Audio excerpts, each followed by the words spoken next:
नमस्कार, प्रणाम। मैं दमन तिवारी हूँ और आप सभी का स्वागत करता हूँ आपके अपने यूट्यूब चैनल अधिवक्ता महोदय में। लखनऊ विश्वविद्यालय में आपके LLB 3 ईयर्स कोर्स में, LLB 5 ईयर्स कोर्स में सेमेस्टर एग्जाम्स लगभग अब अंतिम चरण में हैं और आज फर्स्ट सेमेस्टर का पेपर ख़त्म हो गया है।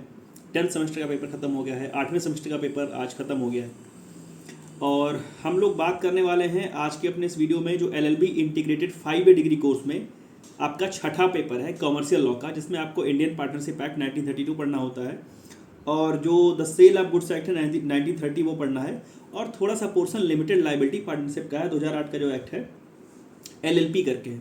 LLP को लेकर के सवाल बहुत कम पूछे जाते रहे हैं, तो LLP को लेकर के बहुत चिंता की आवश्यकता नहीं है। मुख्यतः जो सवाल पूछे जाते रहे हैं वो पार्टनरशिप एक्ट से और सेल ऑफ गुड्स एक्ट से पूछे जाते रहे हैं। अगर एक बार सिलेबस देखें तो शुरुआत की जो 2 यूनिट है वो इंडियन पार्टनरशिप एक्ट को लेकर के है। पार्टनरशिप बनती कैसे है, पार्टनरशिप के प्रकार क्या होते हैं, पार्टनर्स के प्रकार क्या होते हैं, पार्टनरशिप में कोई पार्टनर एंटर कैसे करता है, पार्टनरशिप में अगर कोई व्यक्ति बाहर जा रहा है तो उसके क्या राइट ड्यूटीज़ हैं, जो इनकमिंग पार्टनर है उसके क्या राइट ड्यूटीज़ हैं। पार्टनरशिप के रजिस्ट्रेशन को लेकर के सवाल पूछा जाता है कि क्या पार्टनरशिप फर्म का रजिस्ट्रेशन अनिवार्य है, अगर अनिवार्य नहीं है तो वो कैसे काम करेगा, और अगर वो अनिवार्य है तो किस प्रकार से है, कहीं प्रावधान है कि नहीं। एक जो पार्टनरशिप फर्म है अगर वो अपंजीकृत है, नॉन रजिस्टर्ड है, तो उसके नुकसान क्या क्या हैं, और जो पार्टनरशिप फर्म का डिसोल्यूशन है, विघटन है, कैसे कैसे होता है, bye act of court, bye act of party, इस प्रकार से चीज़ें हैं आपके सिलेबस में। और सेल ऑफ गुड्स की अगर बात करें तो उसमें आपको जो डेफिनेशन है कुछ, जैसे प्राइस है, गुड्स है, उसका मतलब क्या होता है, मर्केंटाइलेशन का मतलब क्या होता है। बड़ा जो सवाल बनता है सेल से एग्रीमेंट टू सेल में जो अंतर है वो। उसके बाद जो कंडीशन परफॉर्मेंस है, कैवेट एम्प्टर का सिद्धांत है, कैवेट एम्प्टर खूब पूछा जाता है, लेट द परचेजर बिहेवियर करके पूछा जाता है, क्रेता सावधान का नियम, उसको कायदे से पढ़ना है आपको।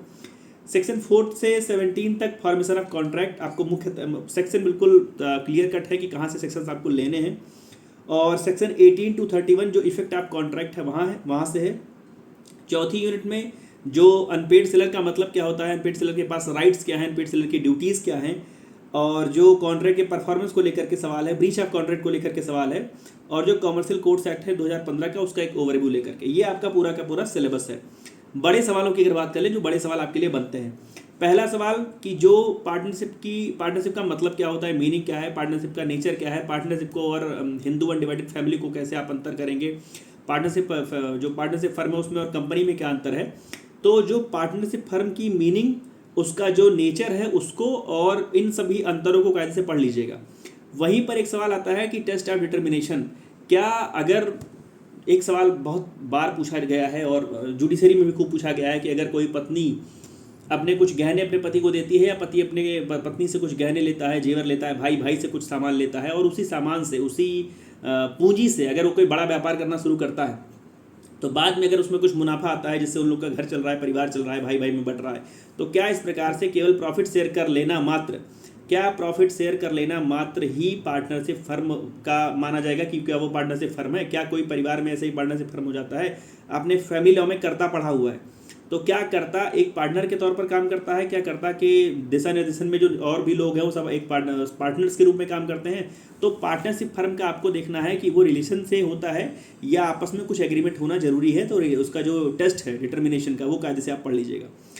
और दूसरी चीज़ जो है कि पार्टनर के जो राइट्स है, ड्यूटीज हैं, 2 प्रकार के राइट्स हैं, एक जनरल राइट्स हैं, एक एक्स्ट्राऑर्डिनरी कह दें, असामान्य राइट्स कह दें।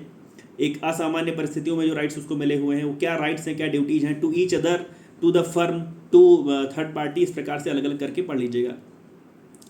उसके बाद जब हम आगे बढ़ते हैं दूसरी यूनिट में, तो वहाँ पर आपके लिए 2-3 सवाल बहुत ज़रूरी हैं। एक तो आपको पढ़ना है इनकमिंग और आउटगोइंग पार्टनर के विषय में, सेक्शन 31 से 38 के बीच में। सबसे पहले आपको पढ़ना है कि इनकमिंग पार्टनर्स का मतलब क्या होता है, आउटगोइंग पार्टनर्स का मतलब क्या होता है, इनकमिंग पार्टनर्स के ऊपर लायबिलिटी क्या है, इनकमिंग पार्टनर्स को राइट्स किस डेट से मिलते हैं, क्या अगर कोई पार्टनर इनकमिंग है किसी पार्टनरशिप फर्म में और जिस समय वो फर्म में एंटर कर रहा है उस समय उसको पार्टनरशिप फर्म के लेन देन के विषय में, पार्टनरशिप फर्म के कर्ज के विषय में, पार्टनरशिप फर्म की माली हालत के विषय में, जो उसकी इकोनॉमिक स्थिति है उसके विषय में बताना जरूरी है कि नहीं। अगर बताया जा रहा है तो क्या वो उसी दिन से उन सभी चीज़ों के लिए खुद भी जिम्मेदार हो जाएगा।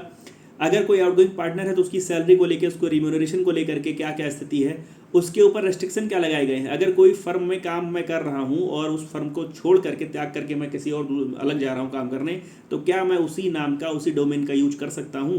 इस प्रकार से सवाल आपसे पूछे जाते रहे हैं। जब भी इन सारे सेक्शंस को पढ़ रहे हो आप, उसके इलस्ट्रेशन जरूर पढ़िए। कई बार इलस्ट्रेशन को लेकर के ही प्रॉब्लम बनाई गई है।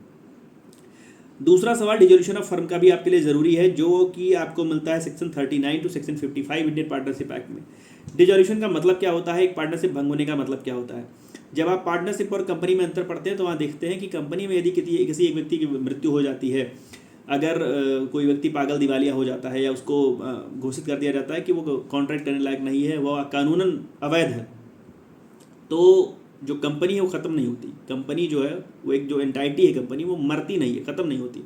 लेकिन अगर पार्टनरशिप फर्म है, अगर उसमें 2 व्यक्तियों के बीच में पार्टनरशिप फर्म बनी हुई है, 3 व्यक्तियों के बीच में पार्टनरशिप फर्म बनी हुई है, उसमें से एक व्यक्ति की मृत्यु हो जाती है, तो क्या पार्टनरशिप फर्म रन कर पाएगी, या उसके जो एयर्स हैं वो आकर के वहाँ पर वो टेक करेंगे प्लेस को। तो आप इस चीज़ को पढ़िए कि जो डिसोल्यूशन ऑफ फर्म है वो कितने प्रकार से हो सकता है, कि by the act of parties, by the act of court. Act of court कब वो न्यायालय के द्वारा पार्टनरशिप जो फर्म है वो भंग की जाएगी, भंग करने के जो आधार हैं वो क्या हैं, भंग करने की स्थिति में जो पार्टनर्स को रेमेडी मिलती है वो क्या है। उसके बाद तीसरा सवाल आपके लिए जरूरी है, जो मतलब इस यूनिट में तीसरा सवाल आपके लिए बहुत जरूरी है, रजिस्ट्रेशन ऑफ फर्म का है, सेक्शन 56 टू 71 है। लोग कहते हैं आप पूरा सिलेबस कवर कर देते हैं, जो इंपॉर्टेंट टॉपिक हैं वो पूरे सिलेबस को एक बार पढ़ करके, एक बार सिलेबस को समझ करके ही बताना पड़ता है, वो सिलेबस कवर करना नहीं होता है। रजिस्ट्रेशन ऑफ फर्म से आपको सवाल मिलता है। रजिस्ट्रेशन ऑफ फर्म से सवाल इस प्रकार से मिलता है कि क्या जो पार्टनरशिप फर्म है, एक जो भागीदारी फर्म है, उसका पंजीकरण अनिवार्य है या नहीं। अगर नहीं तो क्यों, अगर हाँ तो क्यों, अपने रीजन दीजिए, अपने तर्क दीजिए। दूसरी चीज, एक अपंजीकृत फर्म अगर है, एक जो नॉन रजिस्टर्ड फर्म है, उसको नुकसान क्या क्या है, क्या वो मुकदमा कर सकती है, क्या उसके खिलाफ मुकदमा हो सकता है, क्या वो किसी चीज़ के क्लेम में भाग ले सकती है, क्योंकि वो रजिस्टर्ड नहीं है। इस नाते उसको क्या लाभ है, क्या घाटे हैं, इसको कायदे से पढ़ लीजिएगा, रजिस्ट्रेशन का जो प्रावधान है उसको लेकर के। आगे बढ़े हम सेल ऑफ गुड्स में।